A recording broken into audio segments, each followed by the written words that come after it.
Everyone, आप सबका स्वागत है मेरे यूट्यूब चैनल ई-लर्न आईटीआई में। आज का जो हमारा क्लास है मशीनिस्ट ट्रेड का जो प्रैक्टिकल होता है, प्रैक्टिकल में किस तरह से प्रैक्टिकल आता है, उसमें कितने क्वेश्चन है, उसमें जो राइटिंग वर्क होता है 30 मार्क का, उसको किस तरह से सॉल्व किया जाता है, इसके बारे में हम पूरी जानकारी देंगे। तो जो भी मेरे वीडियो देख रहे वीडियो को अंत तक देखना ना भूले। स्टार्ट करते हैं आज का जो हमारा जो क्लास है। जो फाइनल प्रैक्टिकल होता है आपका, फाइनल प्रैक्टिकल के बारे में हम आपको क्वेश्चन सॉल्व करके दे रहे हैं, जो 30 मार्क का होता है। और उसके बाद कौन से प्रोसेस को फॉलो करती है आपको जॉब को कंप्लीट करना है, ये पूरा डिटेल में जानकारी देंगे। स्टार्ट करते हैं आज का जो हमारा क्लास है। तो सबसे पहले आपको क्या करना होता है, जैसे जो आपका प्रैक्टिकल एग्जाम होता है, सबसे पहले आपको थोड़ा बेसिक जानकारी हम दे देते हैं। जैसे मशीनिस्ट ट्रेड का आज का हमारा क्लास है, मशीनिस्ट ट्रेड का फाइनल प्रैक्टिकल, एनुअल पैटर्न का जो फाइनल प्रैक्टिकल होता है, उसमें जो क्वेश्चन पेपर आते हैं उसको सॉल्व करने के लिए। तो जो टाइम होता है आपका 6 आवर्स का टाइम होता है, टोटल मार्क होता है 250 मार्क का। उसमें और एक चीज आपको ध्यान में रखना है कि जैसे यहाँ पर आपको नोट दिया कि अटेम्प्ट ऑल क्वेश्चन, मतलब पूरे क्वेश्चन आपको सॉल्व करना है। उसके बाद का जो आपका प्रैक्टिकल क्वेश्चन स्टार्ट होता है। पहला क्वेश्चन है write down the sequence of operation tools and equipment and machinery to complete the given job. मतलब जो आपको ये जॉब का डायग्राम दिखाया गया है, इस जॉब को करने के लिए आपको कौन कौन से ऑपरेशन आप करने वाले हैं, कौन कौन से टूल्स लगने वाले हैं, कौन से इक्विपमेंट लगने वाले, कौन सा मशीन आप यूज करने वाले हैं, पूरा स्टेप वाइज आपको लिख कर देना होता है प्रोसीजर आपको जॉब को करने के पहले। और इसके लिए आपको दिया जाता है 30 मार्क। तो इस क्वेश्चन को हम पूरा टोटली आपको सॉल्व करके दिखाएंगे अभी, किस तरह से step by step writing work को कंप्लीट किया जाता है, प्रोसेस को किस तरह से लिखा जाता है। तो वीडियो को अंत तक देखना ना भूलें। जैसे ये 30 मार्क का आपका क्वेश्चन है, क्वेश्चन किसके ऊपर डिपेंड है, मतलब प्रोसेस आपको किसके ऊपर लिखना है। ये जो सेकंड नंबर का क्वेश्चन है होता है आपका, make the following job as per given drawing and dimension. जो आपको ये प्रैक्टिकल डायग्राम आपको दिखाया गया है, इस जॉब को आपको करना कंप्लीट करना है मशीन के ऊपर। तो कंप्लीट करने के पहले आपका जो प्रैक्टिकल एग्जाम स्टार्ट होता है, सबसे पहले आपको डायग्राम देखकर ये प्रोसेस आपको लिख कर देना होता है, 30 मार्क के लिए होता है। उसके बाद आपका प्रैक्टिकल स्टार्ट होता है, जो आपको जॉब दिया जाता है, जॉब को आपको कंप्लीट करना होता है। तो सबसे पहले आपको क्या करना होता है, जब आप प्रोसेस लिखते हैं उसके पहले जॉब का डायमेंशन पूरा आपको देख लेना है। उसके बाद इसमें कौन कौन से टूल्स आपको लगने वाले हैं, कौन कौन से इंस्ट्रूमेंट लगेंगे, कौन कौन से मशीन आप यूज करेंगे, क्या साइज के टूल्स है यूज होने वाले, इसमें पूरा आपको चेक कर लेना है। जैसे उसके बाद जॉब का साइज क्या है, जॉब में जो डबटेल आपको ग्रू दिया है, इसमें इसका एंगल कितना है, इसकी हाइट कितनी है, इसकी विड्थ कितनी है, टोटल डायमेंशन आपको एक बार चेक कर लेना है। उसके बाद आपको टॉलरेंस दिया जाता है 0.± 0.01 मिलीमीटर का। उसके बाद आपको क्या होता है, आपका जो 30 मार्क का क्वेश्चन था राइटिंग वर्क 30 मार्क के लिए, तो वो आपका प्रोसेस आपको स्टार्ट होता है। तो सबसे पहले आपको जब आप 30 मार्क का क्वेश्चन सॉल्व करते हैं, जो राइटिंग वर्क का होता है, उसमें आपको सबसे पहले पहला जो स्टेप होता है, सबसे पहले टूल्स और इक्विपमेंट की लिस्ट आपको बनाना होता है। जो जो आपको, जैसे हमने अभी जॉब का डायग्राम दिखाया था, उसमें कौन कौन से टूल्स और इक्विपमेंट लगने वाले हैं, इसके लिए पूरा आपको लिस्ट बनाकर लिखना होता है। तो सबसे पहले स्क्राइबर 150 मिलीमीटर का मार्किंग करने के लिए, डॉट पंच जिसमें आप डॉटल मार्किंग करेंगे, उसका साइज 100 मिलीमीटर। उसके बाद बॉल पिन हैमर पंचिंग करने के लिए 250 ग्राम का, ट्राई स्क्वायर उसके 90 डिग्री चेक करने के लिए जॉब का, dotted cutter 60 degree into 25 millimetre. ये जॉब का जो आप जॉब के ऊपर डॉटल ग्रू दिखाया गया है उसके हिसाब से ये आपका कटर आपको सिलेक्ट करना होता है। जैसे 60 डिग्री का आपको डॉटल ग्रू दिखाया था जॉब के ऊपर, इसके हिसाब से हमने कटर का सिलेक्शन किया है। उसके बाद मिल कटर, उसके बाद साइड फेस कटर, जो आपको जॉब आपको दिया जाता है उसका चारों साइड से फेस मतलब 90 डिग्री में बनाने के लिए। उसके बाद आता है मेजरिंग टूल्स, जो आपको स्टेप हम बता रहे इसी स्टेप को फॉलो करती है आपको राइटिंग वर्क लिखना होता है। मेजरिंग टूल्स में आपको कौन कौन से टूल्स आप यूज करने वाले हैं, स्टील रूल 300 मिलीमीटर का, वर्नियर कैलिपर 300 मिलीमीटर का, वर्नियर बीवल प्रोट्रैक्टर एंगल चेक करने के लिए, उसका डायल टेस्ट इंडिकेटर, उसका फ्लैटनेस वगैरह चेक करने के लिए मशीन के ऊपर लगाने के बाद। उसके बाद मशीन आप कौन कौन से यूज करने वाले हैं, जैसे पावर सा, जब हम मटेरियल कट करेंगे तो पावर सा मशीन का यूज करेंगे। उसके बाद वर्टिकल मिलिंग मशीन, जिसके ऊपर आपको जॉब को बनाना है, आपका मशीनिस्ट ट्रेड है तो ज्यादा काम मशीन मिलिंग मशीन के ऊपर ही होता है। और जो जॉब आपको दिखाया गया है ये पूरा जॉब वर्टिकल मिलिंग मशीन के ऊपर ही बनने वाला है। उसके बाद रॉ मटेरियल आपको आप कौन कौन से यूज करने वाले हैं।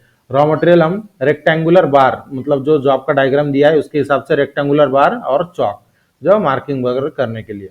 उसके बाद जॉब का साइज आपको रफली जॉब का साइज लिखना होता है।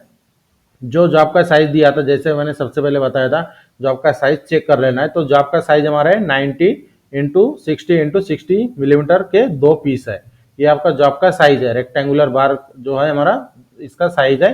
2 पीस हमें मिलने वाले, जो मेल और फीमेल है, दोनों पार्ट का प्रोसीजर अलग अलग से लिखना होता है और उसके बाद लास्ट में दोनों पार्ट का फिटिंग किया जाता है। जैसे हमारे जो जॉब है आपको दिखाया गया है, फिटिंग वाला जॉब है। तो स्टार्ट करते ही हमारा सबसे पहले टूल्स इक्विपमेंट का लिस्ट हो गया, जैसे एज पर क्वेश्चन के हिसाब से बोला गया था। टूल्स इक्विपमेंट, उसके बाद प्रोसीजर कौन कौन से आप फर्स्ट स्टेप फॉलो करने वाले, उसके बाद आपका चालू होता है प्रोसीजर। तो प्रोसीजर को लिखते समय सबसे पहले आपका पहला स्टेप आता है कि डायग्राम के अनुसार रॉ मटेरियल का सिलेक्शन किया हमने। ये पॉइंट स्टार्टिंग के बेसिक पॉइंट है, ये आपको लिखना कंपलसरी होता है कि जो आपका जैसे 4-5 पॉइंट कॉमन होते हैं, जैसे डायग्राम के हिसाब से रॉ मटेरियल का सिलेक्शन करना, उसके बाद स्टील रूल और स्क्राइबर का उपयोग करके निर्दिष्ट लंबाई के अनुसार मार्किंग करके रॉ मटेरियल को पावर सा मशीन में सेट करके कट किया। मतलब रॉ मटेरियल का सिलेक्शन करने के बाद उसके बाद का स्टेप आता है मटेरियल को कट करना। उसके बाद थर्ड नंबर का जो प्रोसीजर है हमारा स्टेप वाइज, जॉब को पैरेलल ब्लॉक की सहायता से सपोर्ट प्रदान करके मशीन वाइज में फिट किया। मतलब जैसे जॉब हमने कट किया तो कट करने के बाद जॉब पूरा रफ रहता है, उसे फिनिशिंग करने के लिए मशीन वाइज पे हमें फिट करना है, किसके सहायता से, पैरेलल ब्लॉक के सहायता से। उसके बाद चौथे नंबर का जो हमारा पॉइंट है, हॉरिजॉन्टल मिलिंग के आर बार में स्लैब मिलिंग कटर फिट किया और मशीन को चालू करके कूलेंट के साथ जॉब की सतह को कट करके चारों साइड में फ्लैटनेस और स्क्वायरनेस तैयार किया। मतलब जैसे मैंने सबसे पहले बताया था कि रॉ मटेरियल को कट करने के बाद आपको चारों साइड से उसे जो ऐसे मिलिंग कटर के सहायता से आपको milling cutter, slab milling cutter के सहायता से आपको चारों साइड से उसे कटिंग करके फ्लैटनेस और स्क्वायरनेस में तैयार करना है। उसके बाद का जो हमारा पॉइंट है, वर्नियर कैलिपर के सहायता से डायग्राम के अनुसार सभी माप को चेक कर लेना है। जैसे पार्ट 1 पार्ट 2 तो आपको दिया है, तो जैसे चारों साइड से हम फ्लैटनेस और स्क्वायरनेस बनाते हैं, उसके बाद आपको वर्नियर कैलिपर के सहायता से सभी माप को चेक कर लेना है। उसके बाद का पॉइंट जो आता है हमारा, सिलेक्शन किए गए कटर के लिए आरपीएम की कैलकुलेशन और इसे सेट करें। मतलब जो हमें जो जॉब दिया गया उसके हिसाब से जब हम कटर की सिलेक्शन करते हैं तो कटर के अनुसार आपको आरपीएम सेट करना होता है। मतलब आरपीएम की कैलकुलेशन करके सेट करना है। जैसे कोई भी ऑपरेशन होता है, ऑपरेशन के हिसाब से ही मशीन का स्पीड आपको सेट करना होता है। तो उसी प्रकार से जब हम कटर का सिलेक्शन करते हैं तो उस समय आरपीएम का सिलेक्शन करके आपको मशीन की स्पीड को सेट करना है। उसके बाद का पॉइंट है, वर्टिकल मिलिंग मशीन पर कॉलेट चक के साथ एक एंड मिल कटर सेट करें। जैसे एज पर डायग्राम आपको जो जॉब बनाना है उसके हिसाब से ये जो हम आपको बता रहे हैं उससे, जो इसे एंड मिल कटर है या फिर वर्टिकल मिलिंग मशीन है, आपके डायग्राम के हिसाब से आपको इस सब का आपको सिलेक्शन करना होता है। तो क्या कहा गया है 7वां नंबर का पॉइंट, वर्टिकल मशीन स्पिंडल पर कॉलेट चक के साथ एक एंड मिल कटर सेट करें। उसके बाद का जो पॉइंट है, मशीन वाइस में जॉब को पैरेलल ब्लॉक के पेयर के साथ ऐसे पकड़े कि निचली सतह वाइस जॉ से 5 से 6 मिलीमीटर ऊपर रहे। मतलब जैसे हम मान लीजिए हमारा ये जो जॉब है आपका, ये जो आपको बी पार्ट आपको और ये पार्ट आपको दिखाया गया है, ये वाइस है, ये हमारा मशीन वाइस है। इसमें ये जो आपको सी में दिखाया, सी पार्ट के हिसाब से दिखाया है, ये हमारा पैरेलल ब्लॉक है। तो पैरेलल ब्लॉक के साथ इस तरह से पकड़ना है कि जो नीचे वाला भाग है ग्राउंड से 5 से 6 मिलीमीटर ऊपर रहे। ये हमारा आपको जो जॉब आपको ये बीच वाला पार्ट आपको दिखाई दे रहा है, ये हमारा जॉब है। और इसके बीच में हमें डॉटेल ग्रुप बनाना है, मेल में और फीमेल पार्ट में। उसके बाद का जो पॉइंट आता है 9 नंबर का पॉइंट, एंड मिल कटर से डॉटेल निशानों के बीच 36 इंटू 15.6 मिलीमीटर का स्लॉट बना है। मतलब जैसे ये जो आपको जॉब दिखाई दे रहा है, सबसे पहले हम जो हमारा मेल पार्ट है, मेल पार्ट को हम बना रहे हैं, ये हमारा फीमेल पार्ट है, फीमेल पार्ट को बना रहे हैं। तो इसको जो अंदर वाला स्लॉट है, तो इसकी जो हाइट है, सबसे पहले हमने बताया था कि आपको जॉब का साइज वगैरह पूरा चेक कर लेना है। तो ये जिसकी इसकी जो हाइट है 15.6 मिलीमीटर, जैसे हमने अभी बताया है। इस जो ग्रू है, इस ग्रू की हाइट कितना है 15.6, और जो 36 आपको दिखाया है, इस कॉर्नर से इस कॉर्नर तक इसकी टोटल लेंथ है 36 डॉटेल ग्रू की। तो इसके लिए स्लॉट बनाना है। उसके बाद का जो पॉइंट है, कॉलेट चॉक को वर्टिकल मिलिंग मशीन पर इंस्टॉल करें। जो हमारा कलेट चॉक है, कलेट चॉक को वर्टिकल मिलिंग मशीन पर इंस्टॉल कर लेना है। उसके बाद एंड मिल कटर को मिलिंग मशीन पर क्लॉकवाइज दिशा के लिए डॉटेल कटर को सेट करें। मतलब जो हमारा डॉटेल ग्रू हम सबसे पहले बनाने वाले हैं, जो अभी डॉटेल ग्रू हम कट करने वाले हैं, तो डॉटेल ग्रू को कट करने के लिए सबसे पहले आपको क्या करना है, एंड मिल कटर को मिलिंग मशीन पर क्लॉकवाइज मतलब फॉरवर्ड डायरेक्शन में आपको डॉटेल कटर को सेट करना है। उसके बाद टिश्यू पेपर का उपयोग करके स्लॉट की निचली सतह पर डेटम सेट करें। ये बहुत ही इंपॉर्टेंट पॉइंट है, आपका मेल फीमेल दोनों पार्ट में इस तरह से सेटिंग करना होता है। उसके बाद का जो पॉइंट है हमारा, डॉटेल कटर के जो हमारा कॉर्नर है, 60 degree into 25 millimetre shank diameter को छोड़कर वर्टिकल सतह को भी सेट करें। जैसे जो अभी जो डिग्री बताया डॉटेल का डिग्री है और इसका जो कटर का साइज आपको दिया है, ये 25 मिलीमीटर कटर का साइज है, हमारा एंगल है। ये जो हमारे कटर को सबसे पहले क्या करना है, इसको सेट करना है डॉटेल कटर के एज को। जब यहाँ पर ये आपको एज दिखाई दे रहा है, इसके हिसाब से आपको सबसे पहले सेटिंग कर लेना है। उसके बाद का जो हमारा पॉइंट है, पहले साइड को काटे और फिर डॉटेल कटर से डॉटेल के दूसरे साइड को भी कट करें। मतलब जैसे एक बार हमारा डॉटेल कटर हम सेट कर लेते हैं मिलिंग मशीन के ऊपर, उसके बाद आपको क्या करना है, वो पहले सबसे पहले एक साइड कट करना है, दूसरे बार उसके बाद एक साइड कट होने के बाद दूसरा साइड आपको डॉटेल ग्रू कट करना है। एट ए टाइम एक बार में पूरा नहीं हो जाता है अगर स्लॉट बड़ा रहे तो।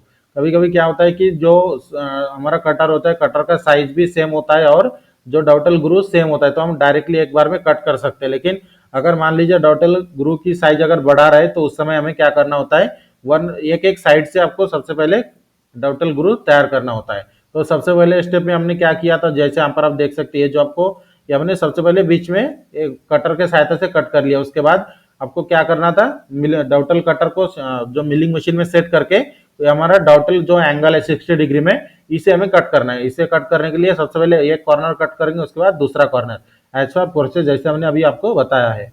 उसके बाद का जो पॉइंट है हमारा, रोलर्स और वर्नियर कैलिपर से जो हमारा डायमेंशन को चेक करना है। दोनों तरफ से जब हम जो डॉटेल ग्रू है, डॉटेल ग्रू को कट कर लेते हैं, उसके बाद जैसे डॉटेल के अगर हमें साइज वगैरह चेक करना है तो उस समय क्या किया जाता है, प्रिसिशन रोलर का उपयोग किया जाता है। जैसे यहाँ पर आप देख सकते हैं, डॉटेल कट करने के बाद इस तरह से रोलर को रखा जाता है और दोनों साइड का जब हम कट कर लेते हैं उसके बाद दोनों साइड में इस तरह से स्टैंडर्ड रोलर होते हैं, ये दोनों स्टैंडर्ड रोलर को रखकर उसके बाद इसकी साइज को कैलकुलेट किया जाता है। कैलकुलेट करते समय इसका अलग से फॉर्मूला आता है, लेकिन हम सिर्फ आपको प्रोसेस बता रहे थे कि किस तरह से चेक किया जाता है। तो इस तरह से रोलर के सहायता से या फिर वर्नियर कैलिपर के सहायता से आपको पूरा डायमेंशन चेक कर लेना है। यहाँ पर हमारा जो पार्ट 1 है, पार्ट 1 का पूरा प्रोसेस कंप्लीट हो जाता है। उसके बाद आता है हमारा पार्ट 2। पार्ट 2 में आपको क्या करना होता है, सबसे पहले जैसे हमारा डॉटेल डायग्राम के अनुसार डॉटेल की मार्किंग कर लेना है। जो हमारा जॉब है, जॉब को सबसे पहले हमने पहले पार्ट के प्रोसेस में दोनों पार्ट को हमने चारों साइड से फ्लैटनेस स्क्वायरनेस में बना लिया था। उसके बाद आपको ड्राइंग के अनुसार डॉटेल की मार्किंग करना है, मार्किंग मीडिया लगाकर पंचिंग करके मार्किंग कर लेना है। इसके बाद आपका क्या करना है कि सिलेक्शन किए गए कटर के आरपीएम के अनुसार आपको मशीन की स्पीड सेट कर लेना है। कटर जो भी हम यूज करें उसके हिसाब से आपके मशीन की स्पीड भी सेट होना चाहिए। उसके बाद एंड मिल कटर को वर्टिकल मिलिंग मशीन स्पिंडल पर सेट करें, जैसे इसके पहले पार्ट में भी हमने आपको डिटेल में बताया है।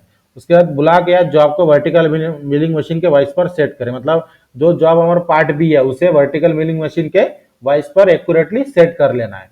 उसके बाद एंड मिल कटर द्वारा ब्लॉक की वर्टिकल सतह को स्पर्श करें और ब्लॉक के दोनों तरफ 13 इंटू 15.6 मिलीमीटर के शोल्डर काटे। मतलब ये जो हमारा अभी आपको दिखाई दे रहा है, ये हमारा मेल पार्ट है। सबसे पहले हमने फीमेल पार्ट बनाया, हमारा मेल पार्ट है। मेल पार्ट को डॉटेल ग्रूव बनाने के लिए सबसे पहले आपको ये जो बीच वाला भाग दिखाई दे रहा है हमारा डॉटेल है। तो इसके लिए सबसे पहले आपको जो एक्स्ट्रा मटेरियल है, एक्स्ट्रा मटेरियल को कटर के सहायता से, यहाँ पर आप जो हैचिंग लाइन के सहायता से आपको दिखाया गया है, सबसे पहले आपको दोनों तरफ से कट कर लेना है। ये जो हमारा स्टेप है 5 नंबर का, यही स्टेप यहाँ पर बताया गया है। जैसे 13 इंटू 15.6 मिलीमीटर, ये जो साइज आपको दिया है यही साइज है इस कॉर्नर का। नेक्स्ट पॉइंट है हमारा vertical milling machine changing and mill cutter पर डॉटेल कटर को क्लॉकवाइज दिशा में, मतलब फॉरवर्ड डायरेक्शन में आपको डॉटेल कटर को सेट करना है मिलिंग मशीन पर, जैसे हमने पहले स्टेप में भी बताया था। उसके बाद टिश्यू पेपर का उपयोग करके ब्लॉक की सतह पर डेटम सेट करें, मतलब सबसे पहले आपको टिश्यू पेपर के सहायता से आपकी सेटिंग कर लेना है, मतलब जो हमारा कटर है, कटर का पूरा डेटम सेट कर लेना है।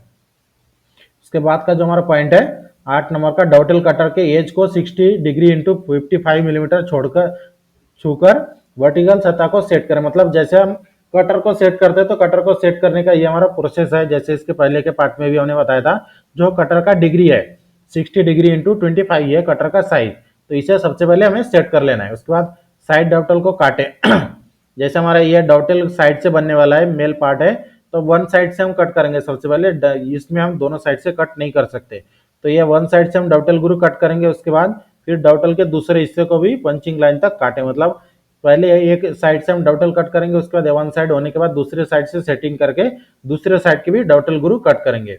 उसके बाद जैसे स्टेप में बोला गया रोलर विधि द्वारा डॉटेल की जांच करें, जैसे यहाँ पर आपको दिखाया गया है जो हमारा प्रिसिशन रोलर होता है स्टैंडर्ड डायमीटर का, इसके सहायता से आपको जो हमने साइज हमने कट किया इसके सहायता से आपको इसका साइज कैलकुलेट करना है। कैलकुलेट करके आपको चेक करना है कि हमारा प्रॉपरली साइज में बना है या नहीं। उसके बाद का जो पॉइंट है डॉवटेल के मेल पार्ट ए के साथ जॉब को फिट करें, मतलब जब हम दोनों पार्ट को बना लेते हैं दोनों पार्ट की फिटिंग करना है, मेल और फीमेल दोनों पार्ट को हमें फिट करके चेक करना है कि जॉब हमारा प्रॉपरली फिट हो रहा है या नहीं हो रहा है।